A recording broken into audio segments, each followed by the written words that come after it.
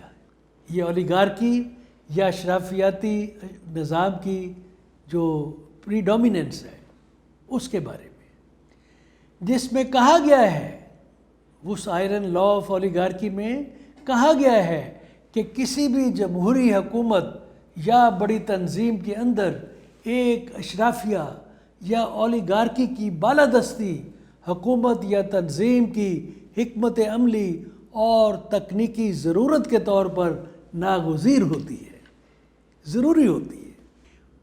اس کے نزدیک، یعنی مائیکل کے نزدیک، کوئی ملک یا کوئی بڑی تنظیم خالصتاً براہ راست جمہوریت کے طور پر مستعدی سے کام نہیں کر سکتی، لہٰذا مؤثر اور مستعد فیصلہ سازی کی ضرورت کے پیش نظر ملک یا تنظیم کے اندر طاقت ایک چھوٹے سے گروپ منتخب یا غیر منتخب کو سونپی جاتی ہے، جو آخر کار اولیگارکی، لیڈرشپ کلاس، کچن کیبنٹ یا نظام کی بیوروکریسی میں بدل جاتا ہے۔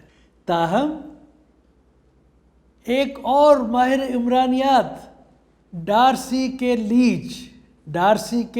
لیچ اس مجبوری کی برائی پر تبصرہ کرتے ہوئے کہتے ہیں، جب بیوروکریسی جنم لیتی ہے تو طاقت کا ارتکاز ہوتا ہے، طاقت اکٹھی ہو جاتی ہے جو اقتدار کو کرپٹ کرتا ہے۔ یہ بڑی مشہور بات ہے۔ وہ عوام کے خادم بننے کی بجائے، یعنی وہ جو اولیگارکک یا الیٹسٹ کلاس ہے چھوٹی سی، وہ عوام کے خادم بننے کی بجائے اکثر پاور سٹرکچر پر غلبہ حاصل کر لیتے ہیں، چھا جاتے ہیں، عوام کے مفادات کو غیر شراکتی، ایکسٹریکٹو اور لوٹ کھسوٹ کے جبری سیاسی و معاشی اداروں کے ذریعے، ایکسپلوٹیٹو، ایکسٹورٹیو اداروں کے ذریعے اشرافیائی راکشوں کے قدم میں قربان کر دیا جاتا ہے۔ یہ اشرافیائی راکش کون ہے؟ یہ الیٹسٹ مانسٹرز، الیٹسٹ دولت اکٹھی کر کر کے جب بہت بڑے ہو جاتے ہیں تو اس کو ہمارے عمرانیات کے لوگ ان کو الیٹسٹ مانسٹرز کا نام دیتے ہیں۔ تو عزیز دوستو، پچھلے لیکچر نمبر 141 میں ہم نے پیغمبرانہ مشن اور اشرافیہ کی ذہنیت کے درمیان موازنہ کیا ہے۔ پیغمبرانہ مشن ہر سطح پر ایمان، مساوات، انصاف، ترقی پسندی اور منصفانہ عمل و فہم کو فروغ دے کر انسانی معاشرے کی پائیدار فلاح و بہبود اور ترقی کو یقینی بنانے کے لیے افراد کے حقوق کو معاشرے کے اجتماعی مفاد کے ساتھ جڑے رہنے پر زور دیتا ہے، دونوں کو اکٹھا رکھتا ہے۔ جبکہ دوسری طرف تاریخ ہمیں بتاتی ہے کہ اشرافیت نے زیادہ تر فردی مفاد کو، یعنی ذاتی مفاد کو سماجی مفاد پر، اور مادی و جبریت کو ترقی پسندی، ارتقائیت اور روحانیت پر ترجیح دی ہے۔ ایسی اشرافیائی ذہنیت ہی انسانی مصائب کا سب سے بڑا سبب رہی ہے۔ مادیت اور مفاد پرستی یا انفرادیت نے ہمیشہ دولت اور طاقت کے چند ہاتھوں میں ارتکاز کو فروغ دیا ہے، جو کہ سماجی و اقتصادی برائیوں کو پروان چڑھاتے ہیں، پروموٹ کرتے ہیں اور سماجی مساوات، انصاف اور عوامی اخلاقیات کے لیے سب سے بڑا خطرہ ہے۔ اس نے سرنگوں اور اطاعت پسند اکثریتی عوام پر اشرافیہ کی بے رحم حکمرانی اور مخصوص غیر شراکتی اداروں کے ذریعے ریاستی وسائل پر اشرافیائی کنٹرول کو برقرار رکھنے میں کلیدی کردار ادا کیا ہے۔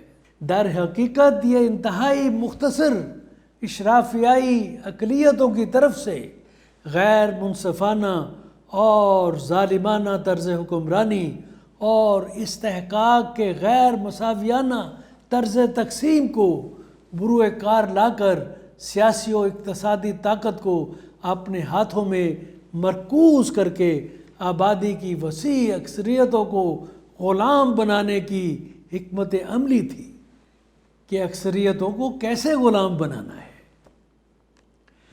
عوام کو یقین دلایا جاتا ہے، قابل افسوس، صد افسوس بات ہے، عوام کو یقین دلایا جاتا ہے کہ ان کے مصائب تقدیر کا کھیل ہے، ان کے مصائب تقدیر کا کھیل ہے۔ جبریت یا تقدیر پرستی کا یہ نظریہ دراصل سیاسی اور مذہبی اشرافیہ کے گٹھ جوڑ سے بدنیتی پر مبنی ایک انتہائی مکروہ چال تھی، جس کا مقصد مصائب میں پسی ہوئی عوام کو غفلت کی گہری نیند سلانا تھا، تاکہ انہیں اشرافیہ کی لوٹ کھسوٹ اور استحصالی نظام کا ادراک نہ ہونے پائے۔ سوئے رہو، سوئے رہو، تقدیر کے نشے میں سوئے رہو۔ اس نے آزاد شخصیت کے ان جذبوں، ولولوں اور شعور سے محروم کر دیا جو افراد کو ناانصافی کے خلاف کھڑے ہونے اور اپنے حقوق کے لیے لڑنے کے لیے متحرک معاشرے کی ایک مضبوط قوت کے طور پر ابھرنے کی ترغیب دے سکتے ہیں۔ یہ وہ گرداب تھا، ورپول، یہ وہ گرداب تھا جس سے انسانیت کو نکالنا پیغمبری مشن کی وجہ نزول تھی۔ تو عزیز دوستو، عوامی اکثریتوں کی اشرافیہ کی سماجی و معاشی محکومیت کے پیش نظر سبجوگیشن آف دا لیڈس، پیغمبرانہ مشن نے انسانیت کو سماجی و اقتصادی عدم توازن اور سماجی و سیاسی تقسیم سے بچانے کے لیے دولت اور طاقت کے ارتکاز کی انتہائی مخالفت کی تھی۔ مشن کے مقاصد کا خلاصہ کچھ ایسے تھا۔ اول یہ کہ اللہ کی وحدانیت اور کائنات کے تمام معاملات پر اس کی حاکمیت پر ایمان کو قائم کرنا۔ دوم، انسانیت کی اجتماعی بھلائی کے حصول کے پیش نظر امن، آزادی اور پائیدار ترقی کو فروغ دینے کے لیے انصاف، مساوات، علم و دانش اور نظم و ضبط کا ماحول پیدا کرنا۔ سوئم، سماجی و سیاسی اور جغرافیائی امتیازات سے قطع نظر تمام شہریوں کے درمیان حقوق اور استحقاق کے مساویانہ اور منصفانہ حصول کو یقینی بنانا۔ اور چہارم، لوگوں کی بنیادی ضروریات کو پورا کرنے کے لیے مناسب انتظامات کو یقینی بنانا۔ اللہ کے رسول ان مقاصد کے حصول اور انسانی معاشرے میں برائی کی اشرافیائی طاقتوں کی وجہ سے ہونے والے ظلم، ناانصافی اور دیگر سماجی و معاشی بدحالیوں کے خلاف لڑنے کے لیے اپنے اپنے دور کے لوگوں کو بیدار کرتے رہے ہیں، جگاتے رہے ہیں، ہوشیار کرتے رہے، ان کو حقائق کا علم دیتے رہے۔ برائی کی ایسی طاقتوں کے خلاف لڑنے کا قرآنی پیغام بہت ہی واضح اور حکمانہ ہے، کمانڈنگ ہے۔ حضرت ابراہیم علیہ السلام اس پیغمبری مشن کے سرپرست ہیں جس سے یہودیت، عیسائیت اور اسلام کا تعلق ہے۔ انہوں نے اپنے دور میں موجود سماجی و معاشی عدم توازن کو ایک تاریخی عوامی اعلان کے ذریعے رد کیا تھا، جس کے الفاظ ہمارے لیے مشعل راہ ہے، مشعل راہ ہے۔ اس روشنی میں ہم دیکھ کر آگے چل سکتے ہیں۔ غور فرمائیے۔ اور تم اپنے پڑوسی سے ایسے محبت رکھو جیسے خود سے۔ یہاں چٹکی کاٹو درد ہوتی ہے نا، تو یہ دل میں رہے کہ ایسی چٹکی اگر آپ پڑوسی کو کاٹو گے تو اس کو بھی تکلیف ہوگی۔ آپ بھوکے سوئیں گے تو تکلیف ہوگی، پڑوسی بھوکا سوئے گا تو اس کو بھی تکلیف ہوگی۔ تو یہ مفہوم ہے ان الفاظ کا جن کو میں دوبارہ ریپیٹ کرتا ہوں۔ اور تم اپنے پڑوسی سے ایسے محبت رکھو جیسے خود سے۔ اس تناظر میں حضرت محمد صلی اللہ علیہ وسلم کا بیان اس سے بھی زیادہ انقلابی تھا۔ آپ نے ارشاد فرمایا، وہ مسلمان نہیں جو خود پیٹ بھر کر کھا لے جب اس کا پڑوسی بھوکا ہو۔ حضرت موسیٰ علیہ السلام اور حضرت عیسیٰ علیہ السلام کو بھی اپنے اکثریتی لوگوں کی نجات کے لیے لڑنا پڑا، جو ظالمانہ و جابرانہ نظام حکمرانی سے دوچار تھے، ظالمانہ و جابرانہ نظام حکمرانی کا شکار تھے، جسے طاقتور اشرافیہ نے انتہائی سماجی و سیاسی اور معاشی تفاوتوں ڈسپیرٹیز، غیر منصفانہ حکمرانی اور حقوق و استحقاق کے غیر مساویانہ طرز تقسیم کی بنیاد پر قائم کر رکھا تھا۔ جیسا کہ پہلے رسولوں کو بھی ایسی صورتحال کا سامنا ہو چکا تھا، مکہ کے اشرافیہ نے حضرت محمد الرسول اللہ صلی اللہ علیہ وسلم کے ساتھ اسی وجہ سے جنگ کی تھی کہ وہ صرف لوگوں کے مذہبی عقائد کو تبدیل کرنے نہیں آئے تھے، بلکہ ان کی آمد کا مقصد اشرافیہ کے سماجی و سیاسی تفاوت، ڈسپیرٹیز اور معاشی عدم توازن، ڈس ایکولیبریم کی بنیاد پر قائم کردہ نظام کو ختم کرنا بھی تھا۔ تو میرے عزیز دوستو، اس حقیقت کو جانتے ہوئے کہ دولت کا ارتکاز ہی اشرافیہ کی طاقت کا بنیادی ذریعہ تھا، سورس تھا، سرچشمہ تھا، جو عوام کے خلاف سماجی و اقتصادی اور سیاسی عدم توازن کا سبب بنتا تھا، قرآن حکیم نے زکوٰۃ و خیرات کے ادارے، سود کی ممانعت اور منافع خوری کے خلاف سخت پابندیوں کے ذریعے دولت کے ارتکاز کی شدت کو کم کرنے کے لیے انقلابی اقدامات کا انکشاف کیا۔ مرحومین کون ہیں؟ وہ لوگ جو اس دنیا سے رخصت ہو جاتے ہیں۔ مرحومین کے مال کی منصفانہ تقسیم اور اس کو ارتکاز دولت کا سبب بننے سے روکنے کے لیے قرآن حکیم نے وراثت کے تفصیلی قوانین وضع کیے ہیں، جہاں خاندان کی خواتین کا حصہ بھی لازمی قرار دیا گیا ہے۔ معاشرے کے مختلف طبقات کے درمیان سماجی مساوات کے ساتھ ساتھ قرآن نے مرد اور عورت کو دنیا اور آخرت کی زندگی میں بھی مساوی حقوق دیے ہیں، مساوی حقوق۔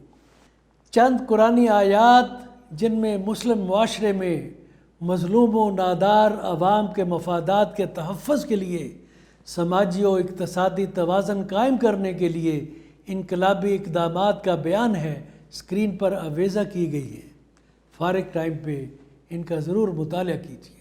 تو عزیز دوستو، اشرافیائی اقلیتوں کی زیادتیوں کے خلاف مظلوم و نادار خاموش اکثریتوں کے مفادات کا تحفظ کرتے ہوئے سماجی و اقتصادی توازن کو یقینی بنانے کے لیے حضرت محمد صلی اللہ علیہ وسلم نے 632 عیسوی میں اپنے آخری حج کے دوران الوداعی خطبہ میں مذکورہ قرآنی پیغام کا خلاصہ ارشاد فرمایا، یعنی جو کچھ اس موضوع کے بارے میں قرآن مجید میں آیات تھیں اس کا خلاصہ بیان فرمایا۔ یہ انسانی حقوق کے تحفظ اور سماجی و اقتصادی توازن کے قیام کے لیے بنیادی اصول فراہم کرتا ہے، یہ خطبۃ الوداع۔ جیسا کہ ہم نے لیکچر 141 میں تبادلہ خیال کیا تھا، وہاں ہم نے تفصیل سے خطبۃ الوداع کا ذکر کیا تھا۔ اگرچہ ان اصولوں کے سامنے 1215 عیسوی میں میگنا کارٹا کے ذریعے سے شروع کیے گئے انسانی حقوق کے پروٹوکول ماند پڑ جاتے ہیں، مگر پھر بھی انہیں، یعنی جو اسلامک پرنسپلز ہیں، انہیں نہ تو اقتدار کی پرامن منتقلی اور سماجی و اقتصادی انصاف، مساوات، امن اور ترقی کے لیے کسی قابل عمل قانونی فریم ورک میں ڈھالا جا سکا، اور نہ ہی اس مقصد کے حصول کے لیے مسلم دنیا میں کسی قابل تحسین عوامی تحریک کا مشاہدہ کیا جا سکا۔ حالانکہ ایسی ممکنہ تحریک کے حوصلہ افزائی کے لیے بڑی مضبوط فکری قوت بھی موجود تھی، جس کا ہم نے ذکر کیا ہے۔ تو عزیز دوستو، مغربی دنیا میں میگنا کارٹا چارٹر کے بعد سے محرومیت کی شکار اکثریتوں کے خلاف حکمران اشرافیہ کی زیادتیوں کو روکنے کے لیے بڑے پیمانے پر کوششیں کی گئیں۔ بعد ازاں میگنا کارٹا کے تسلسل میں کئی اضافی مصالحتی چارٹرز کا اجرا ہوتا رہا۔ کئی تحریکوں نے جنم لیا: گلوریس انقلاب، فرانسیسی انقلاب، امریکی آزادی کا انقلاب، عوامی چارٹر اور انسانی حقوق پر اقوام متحدہ کے پروٹوکول، سب کے سب انسانی حقوق اور جمہوری اقدار کے فروغ میں انتہائی اہمیت کے حامل ہیں۔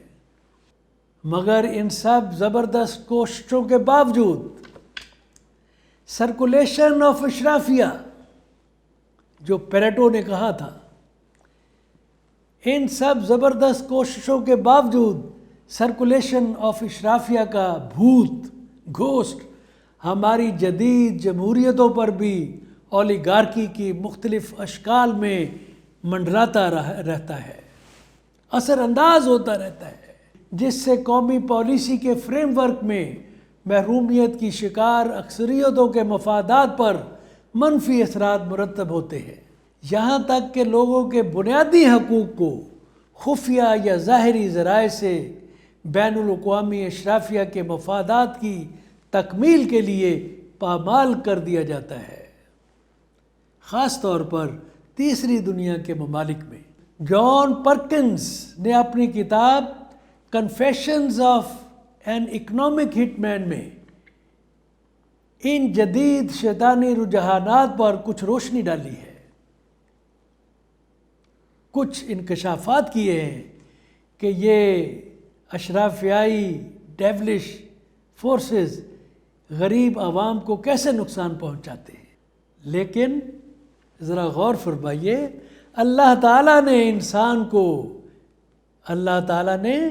انسان کو ایسے مذموم عزائم اور فریب کاریوں کے جال سے پہلے ہی آگاہ کر دیا تھا۔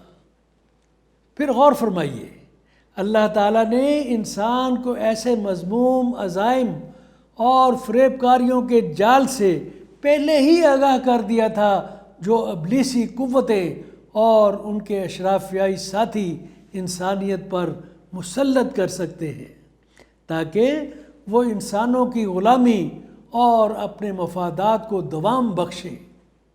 سورہ الاعراف کی آیت 27 کی الوہی پیشین گوئی کے الفاظ نوٹ فرمائیں۔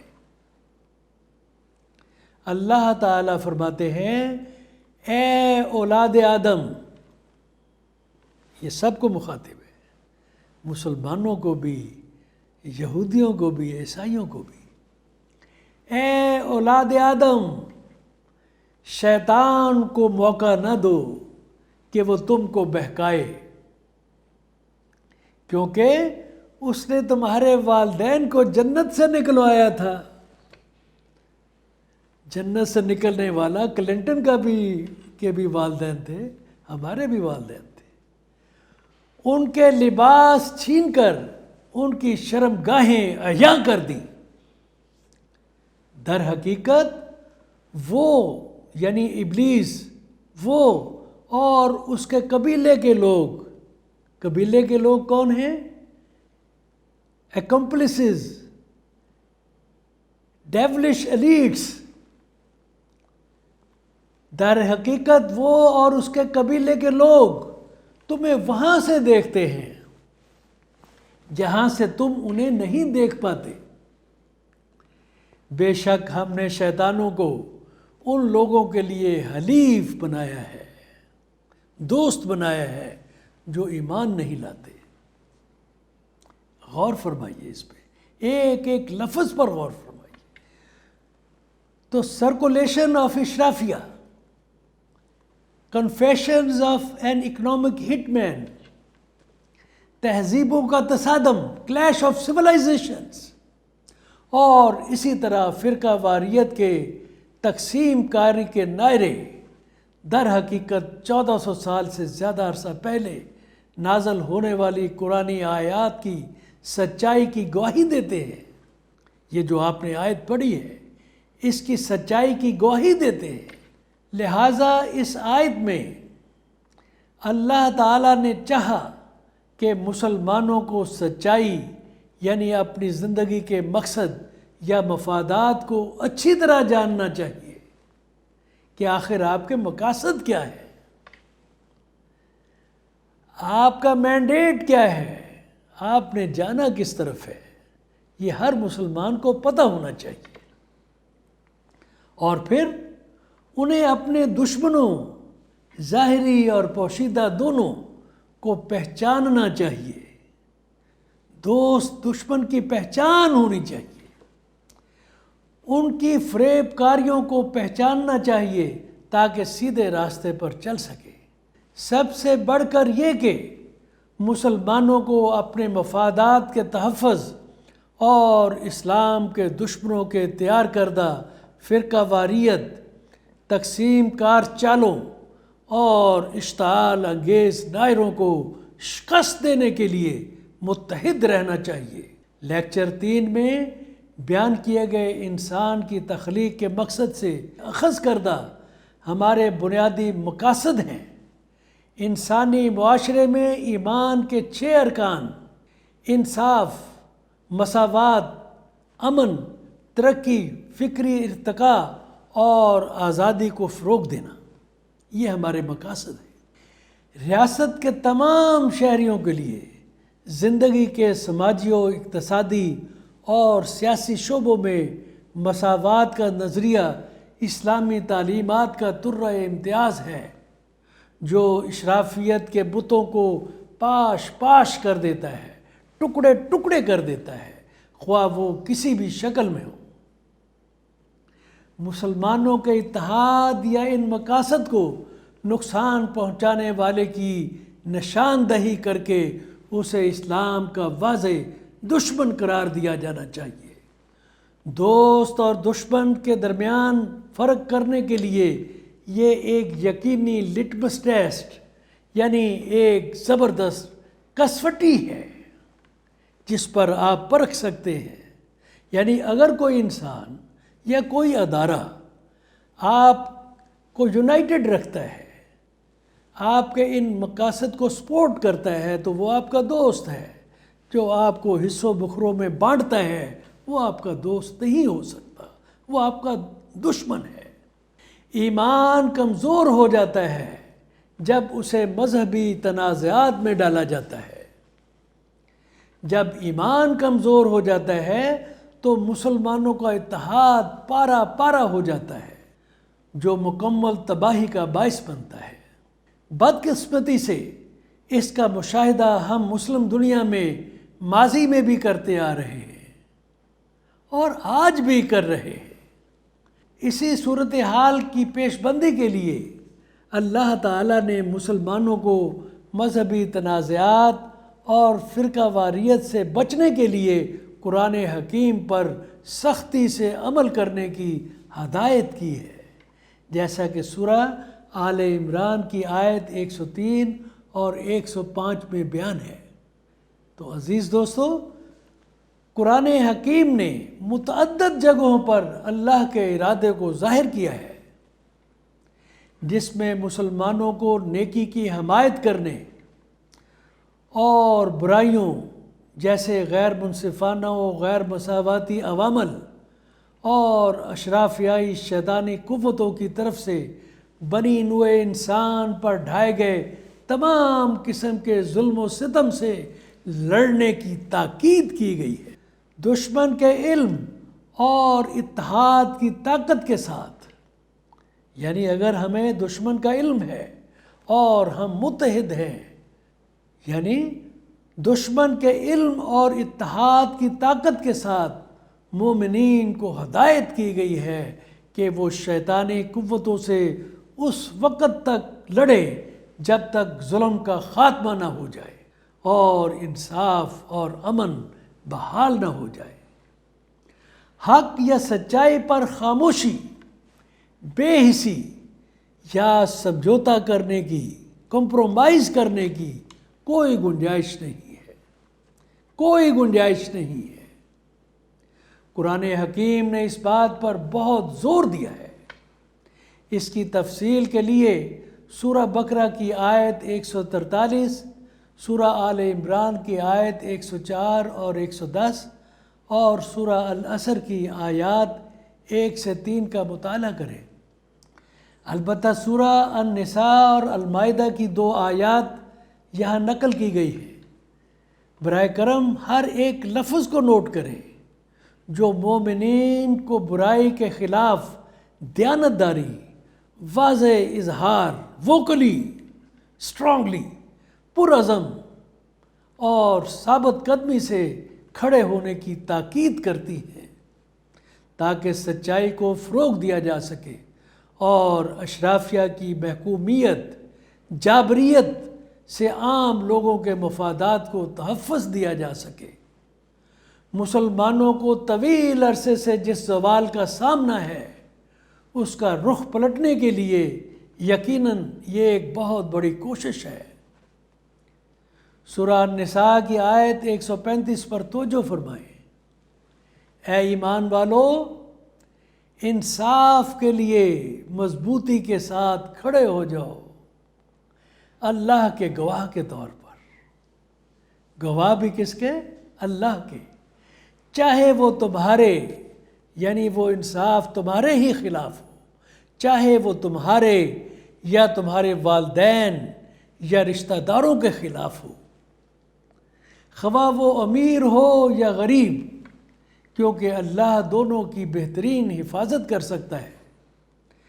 خواہشات کی پیروی نہ کرو، ایسا نہ ہو کہ تم کج روی کرو، اور اگر تم انصاف کو بگاڑ دو گے یا انصاف کرنے سے انکار کرو گے تو یقیناً اللہ تمہارے سب کاموں سے باخبر ہے۔ سورہ المائدہ کی آیت 8 نوٹ فرمائیے۔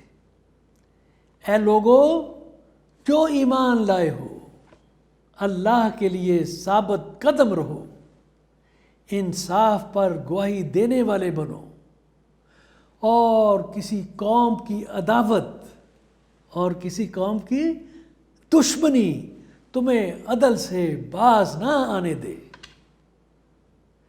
انصاف کرو جو تقوی کے قریب تر ہے، اور اللہ سے ڈرو، بے شک اللہ تمہارے کاموں سے باخبر ہے۔ یہ معیار ہے سچائی کے ساتھ کھڑے ہونے کا، اور ظالم، ڈیولش، الیٹسٹ، جابرانہ حکومت کے خلاف، لوگوں کے خلاف کھڑے ہونے کا۔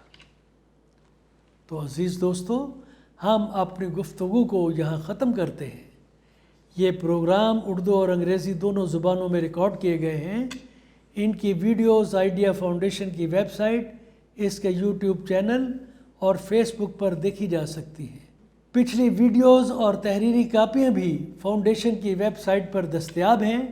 پڑھنے کے شوقین خواتین و حضرات ان سے استفادہ کر سکتے ہیں۔ آج کا لیکچر نمبر 144 ہے۔ برائے کرم اس پروگرام کا کوڈ نمبر نوٹ فرما لیں۔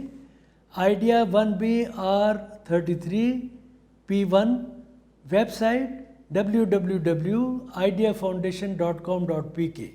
تمام دوستوں سے گزارش ہے، پیارے دوستوں سے، کہ اس نیک مقصد کے حصول میں اپنا حصہ ڈالنے کے لیے فاؤنڈیشن کے یوٹیوب ویب چینل کو ضرور سبسکرائب کریں۔